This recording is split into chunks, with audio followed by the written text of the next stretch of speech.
This episode is sponsored by Dr. Chrono by EverHealth, the #1 mobile all-in-one EHR. Built specifically for medical practices, Dr. Chrono includes an integrated feature that powers a seamless payments acceptance experience. Dr. Chrono Payments offers multiple ways for patients to pay as well as insurance credit card processing. As a Dr. Chrono customer, you can easily activate our fully integrated payment solution that will streamline your cash flow and help you get paid anytime from anywhere. Deliver the best patient experience with a fast and easy way to collect payments. Visit drchrono.com/payments. That's drchrono.com/payments to learn more about Dr. Chrono today.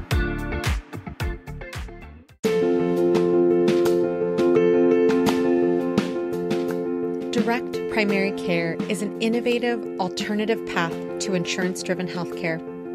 Typically, a patient pays their doctor a low monthly membership and, in return, builds a lasting relationship with their doctor and has their doctor available at their fingertips. Welcome to the My DPC Story podcast, where each week you will hear the ever-so-relatable stories shared by physicians who have chosen to practice medicine in their individual communities through the direct primary care model. I'm your host, Marielle Concepcion, family physician, DPC owner, and former fee-for-service doctor. I hope you enjoy today's episode and come away feeling inspired about the future of patient care, direct primary care. Hi, this is Dr. Sumul Modi from Celeste Brain Health, and I practice direct specialty care in neurology via telemedicine. Direct specialty care is a medical practice model where medical specialists are involved in direct patient care. It is a practice model where emphasis is placed on a direct patient and doctor relationship. It focuses on how medicine should be. The doctor treats the patient directly, and then patient pays what's considered to be a reasonable fees for the services. There's very little or no influence from the insurance companies and employers and other middlemen. This is how medicine was supposed to be when I was a teenager in my head. And that's why I went to medical school. And this is my direct specialty care story.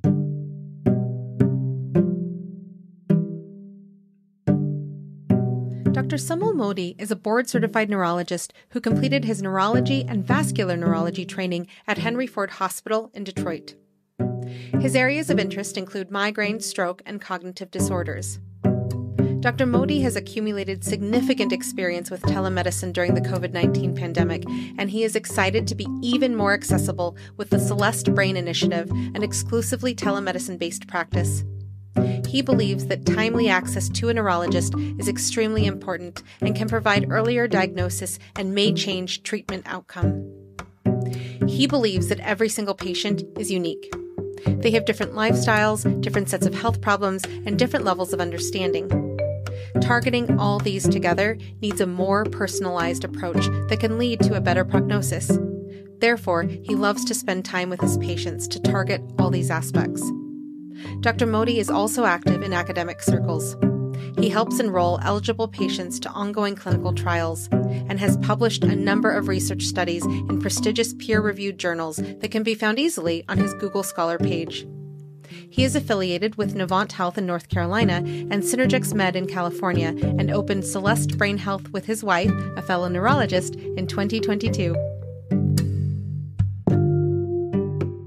Welcome to the podcast, Dr. Modi. Yeah, thank you for having me, Marielle. I am suspecting that there is a listener who is a specialist and who is listening to your opening statement and just being blown away, like so many doctors who are choosing to practice direct primary care as a business model, direct specialty care as a way of continuing the journey of medicine, like you described, how you thought and saw medicine was going to be when you pursued medicine even as a teenager. I want to start with something that actually you mentioned when you scheduled this interview, and that was that you love the freedom of your clinic. Now, you opened recently, and so just in the time that you've been open already, what has freedom looked like to you in Celeste Brain Health? Oh, this is amazing. I was burdened by all the protocols and rules and regulations by the employer, big employer, and the insurance companies and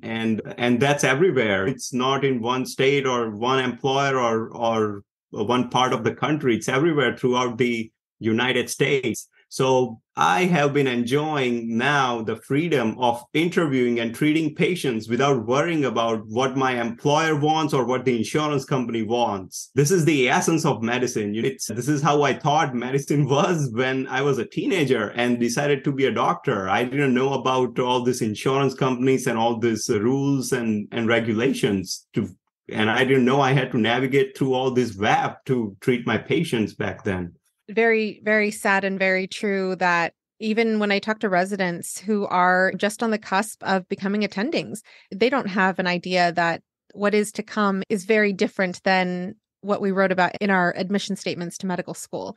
So when you talk about this idea of being able to treat and diagnose, given that you have created your own clinic, when you look at telemedicine versus the potentially in-person 8-minute visit and a fee-for-service job, what does your visit look like now? I assume that the quality is running laps around what you had the time to do in your fee-for-service practices before. Yeah, so the practice is very different now. Before, under the insurance model, I was spending most of my patient care time on the computer, clicking check boxes and filling out diagnostic codes. But now 90% of my patient is spent actually face to face on the video camera, but still face to face, talking with them and evaluating them. And only 5 or 10% of the time is spent in documentation and clicking on the computer because I don't have to show some kind of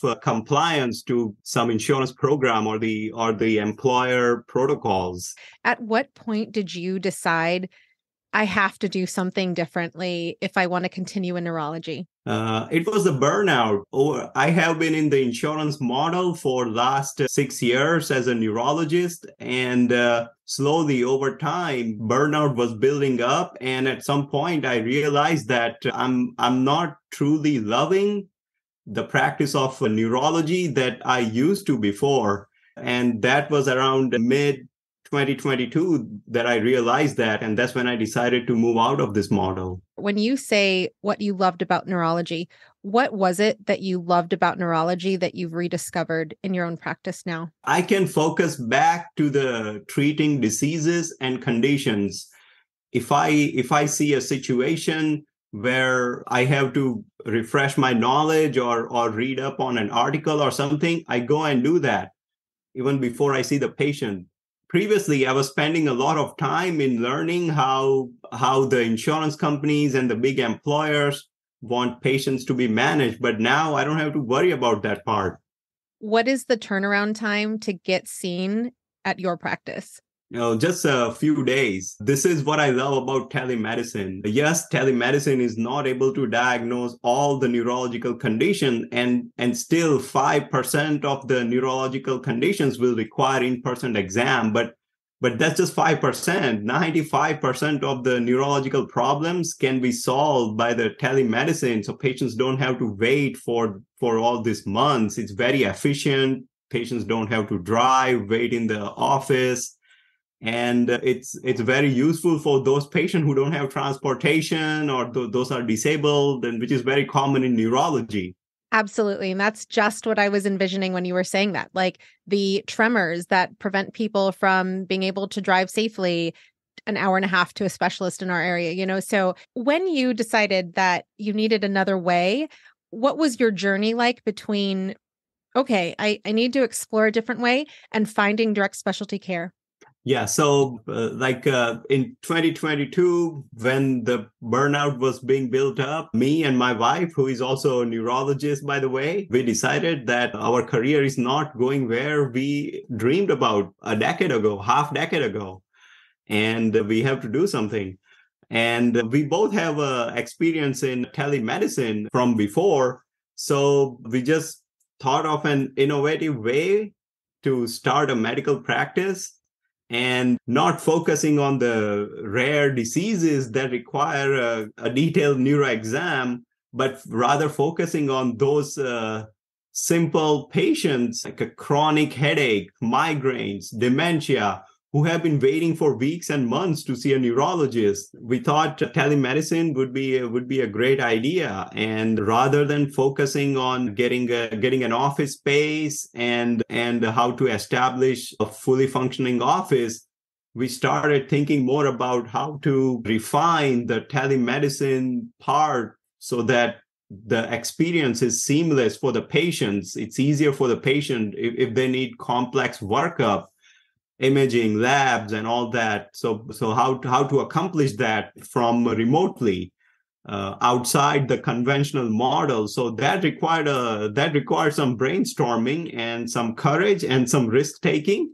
And then finally, in a couple of weeks, we pulled the trigger and say, hey, let's do it. Let's take a risk. And it takes all of those things to become a physician also. So especially for those physicians who are thinking about direct care, direct primary care, direct specialty care, you already have the cojones to become a physician. So doing this is just another thing to do. So, and we have so many stories on this podcast and specialists and primary care doctors joining the mix all the time. And so there's so many encouraging words from yourself as well as other physicians. So I love hearing this.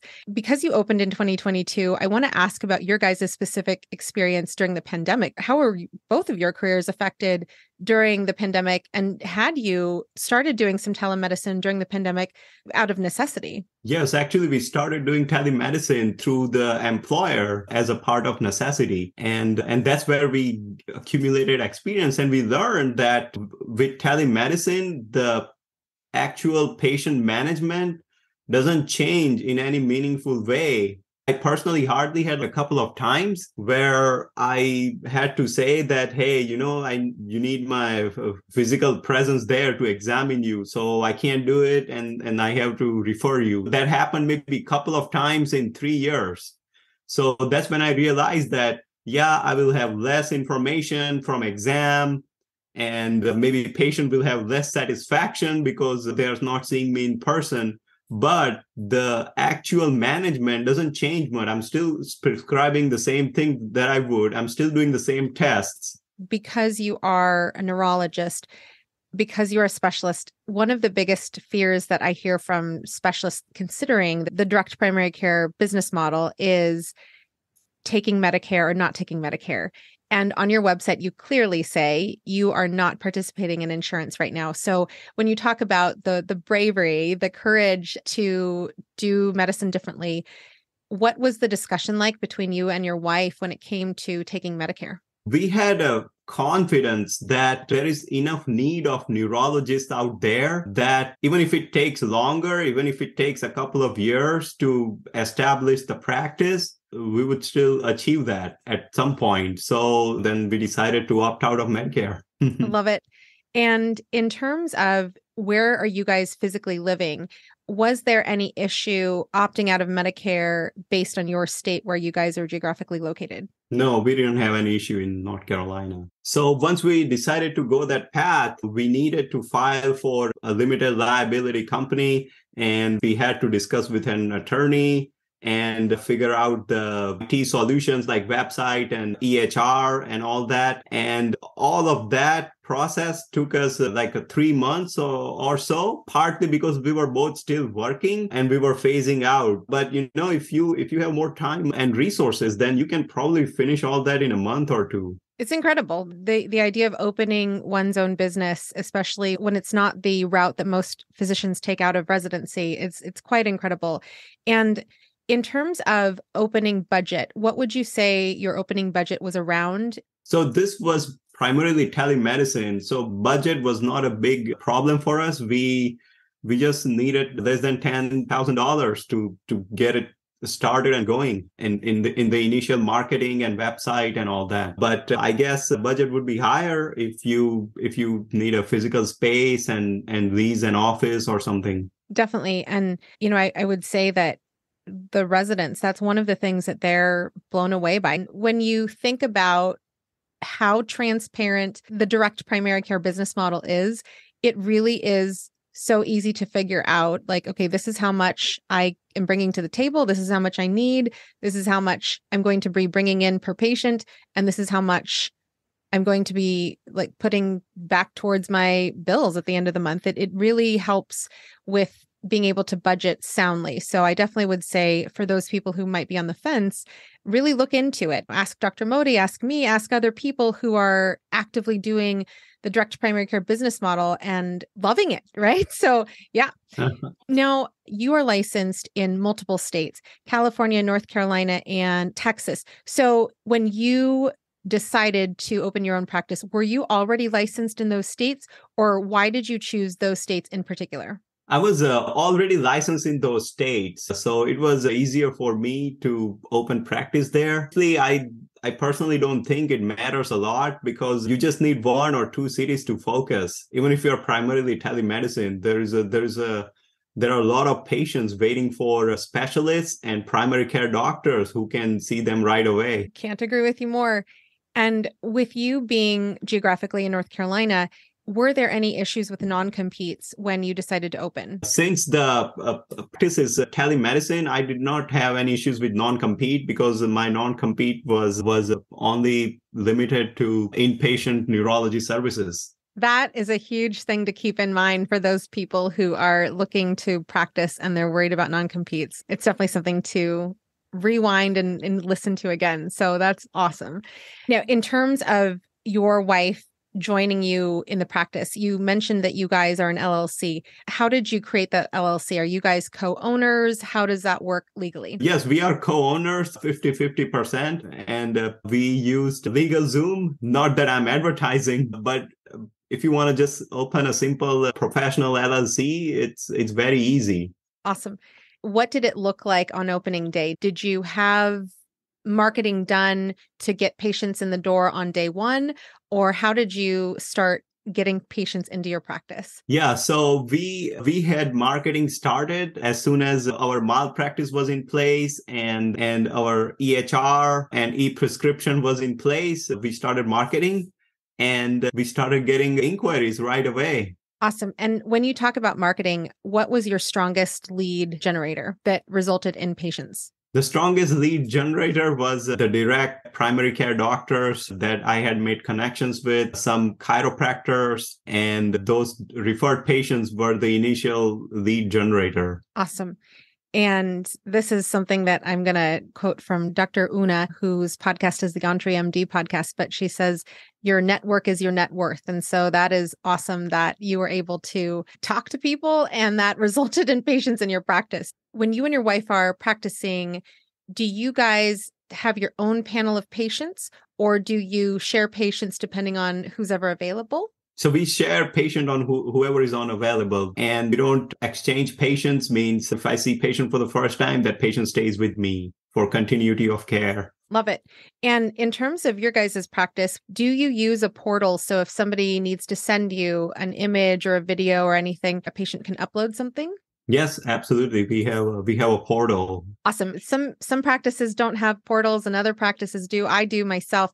I love it. Had you entertained not having a portal, given that you guys are neurologists? Yeah, since we were focusing primarily on telemedicine, we had to think through all the IT issues and challenges. So not having portal was not an option. And we almost mandate all the patients to sign up for portal. We teach them. We have an assistant that helps them to sign up and things like that. And then how is a person onboarded in regards to if somebody is coming to you for chronic headaches versus somebody is coming to you for Parkinson's? Do you have different workflows, different questionnaires going out to different people based on their diagnoses that they're seeking out care for? Yes. So patients can book appointment online through the website. And while they book an appointment, the website will ask for some very basic information. It's all secure and stored in a HIPAA compliant platform. And the same form will also have a consent form to be signed. And after the consent is signed, they can confirm the appointment. Great. And then your business hours, your open hours are starting at noon. And that speaks to my heart just because with two little kids and only having daycare recently, it was really hard for my husband and I to work if the kids were sick and we wanted to work full days. So we've always been half day doctors. But why did you choose to start at noon, both you and your wife? Yeah, so a couple of reasons. Partly same reason that you have, child care and family life. At the same time, morning time is the exercise time. And so we try to focus on health also. For me personally, I also work with a personal injury clinic out in California, which is in a different time zone. So that works out for me. When it comes to the name, I want to ask about your clinic name because your clinic name is Celeste Brain Health. Can you tell us the story behind how it got its name? Stay with us. We'll be right back. Thank you to Spruce Health for supporting the My DPC Story podcast. The ways we communicate have changed dramatically over the past decades, but technology and tools in healthcare have not kept pace. Patients want more access and digital convenience, as well as the ability to text their care teams. Care teams are inundated with more communication and rising expectations, but are still using tools and technology stuck in prior decades. Spruce Health created a solution for the tech-forward DPC practice by creating a communication product designed to serve both the patient and the doctor through intuitive HIPAA-compliant workflows, tagging, scheduled messages, and triage templates ready for use, whether you're on your phone or in the exam room. New users get 20% off for the first 12 months of a paid plan with code MARYAL20. That's MARYAL20. So check out Spruce Health today at sprucehealth.com or check out the link in the show notes.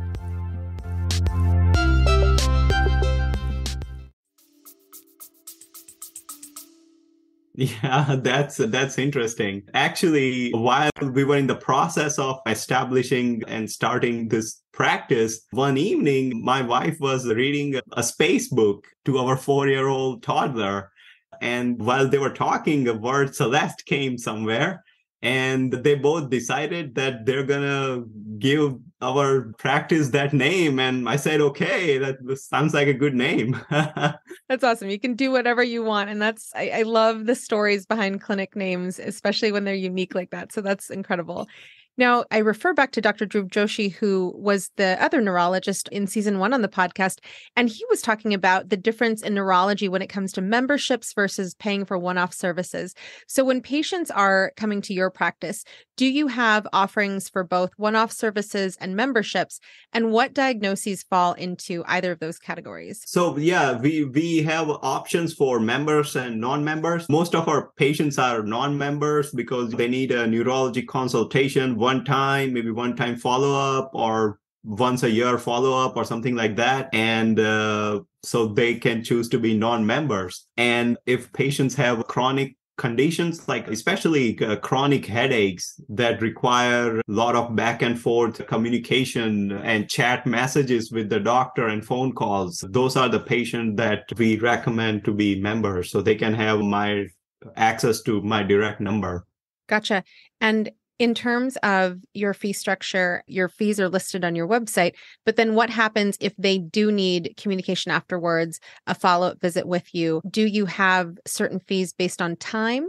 No, well, once I see them, they're my patients. So as long as they don't require daily communication with me for weeks and months, they can stay non-member and I'm still available for them via email and secure messages through the portal. Gotcha.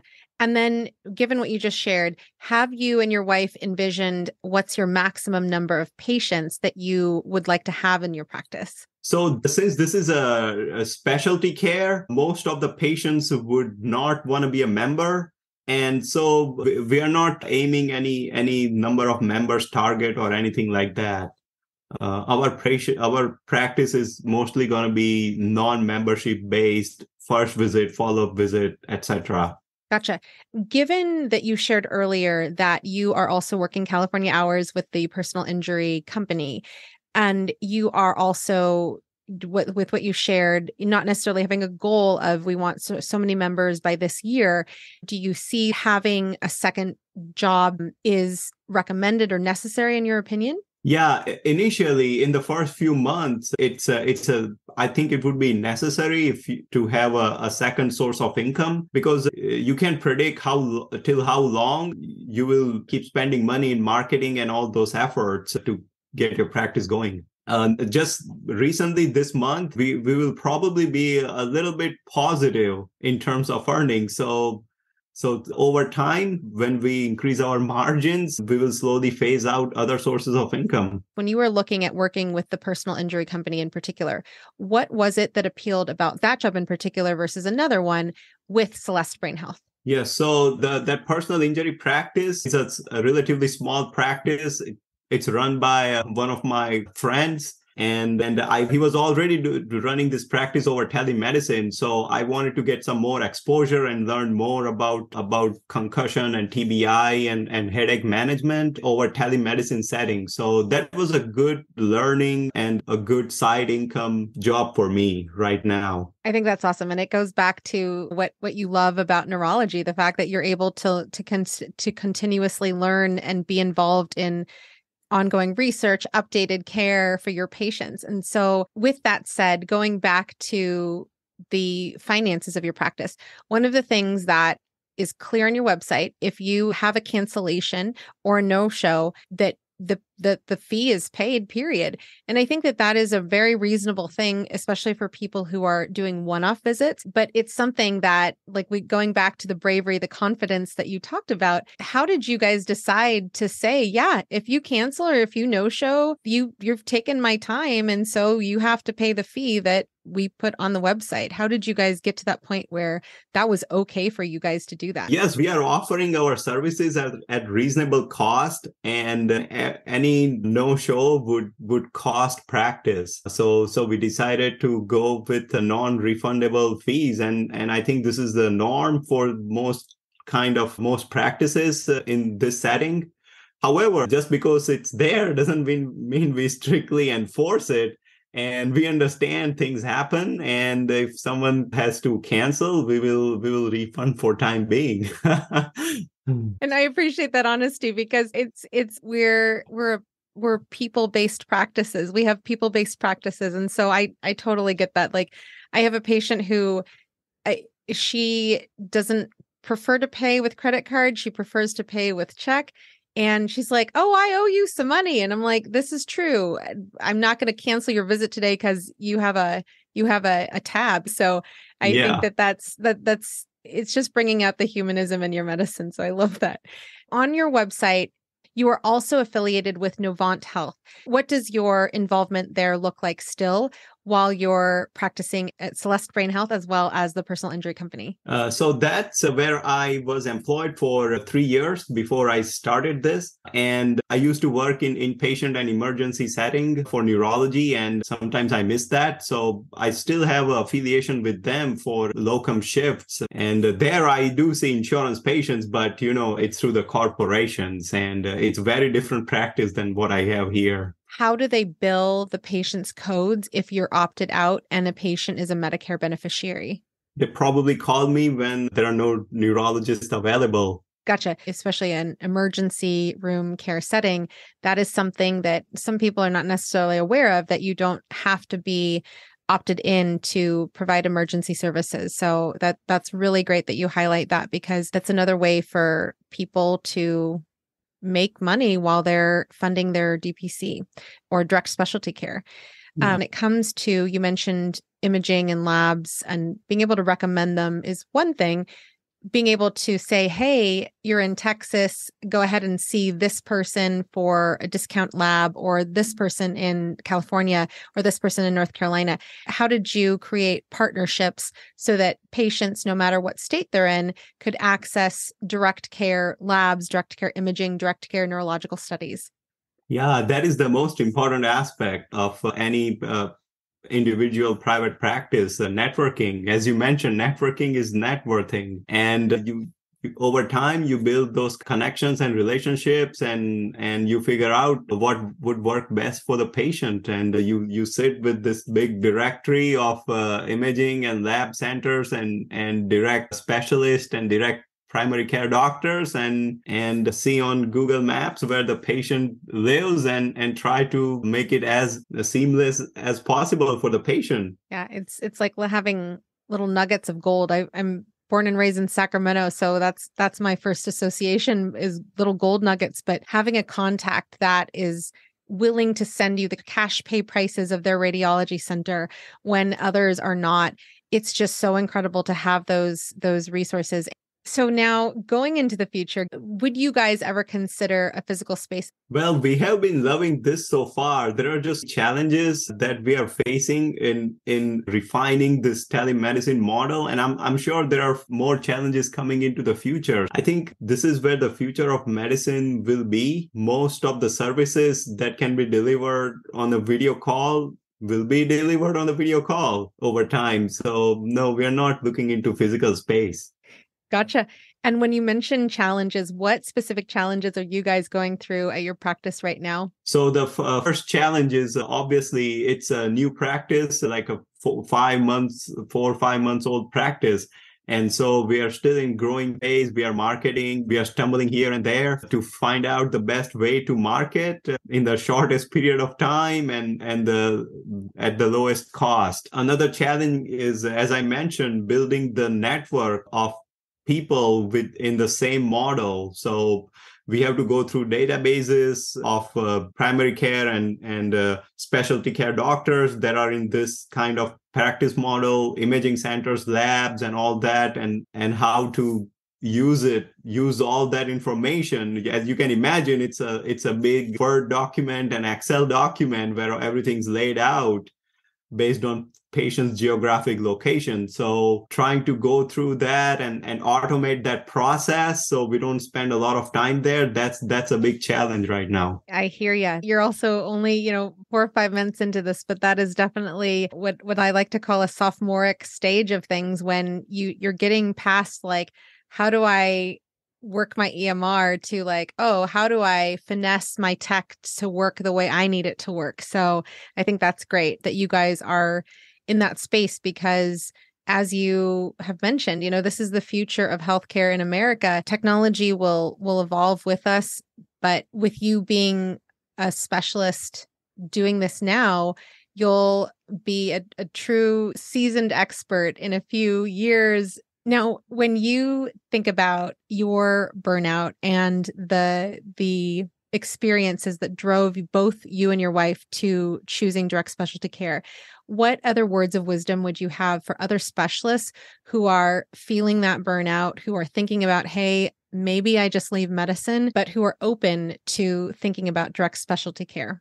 Yeah, so out of all the specialists, I mean, surgical specialties and procedure-based specialties may have their own challenges because of the cost of the services they provide. So I can't say much about that. But for those specialists who can switch to a cash-based direct care model, I would say just go for it. There is a need out there. People need you, and people want better quality services. And they are getting it every day at Celeste Brain Health. So thank you so much, Dr. Modi, for joining us. Thank you, Maria. Thank you for inviting me. Next week, look forward to hearing from Dr. Jessica Fury of North Star Primary Care in Mequon, Wisconsin. If you've enjoyed the podcast and you haven't yet done so, subscribe today and share the episode with a physician you may know who needs to hear about DPC. Leave a 5-star review on Apple Podcasts and on Spotify now as well, as it helps others to find all these DPC stories. Lastly, be sure to follow us on social media at MyDPCStory. And if you're wanting to continue learning more about DPC in the meantime, check out dpcnews.com. Until next week, this is Marielle Concepcion.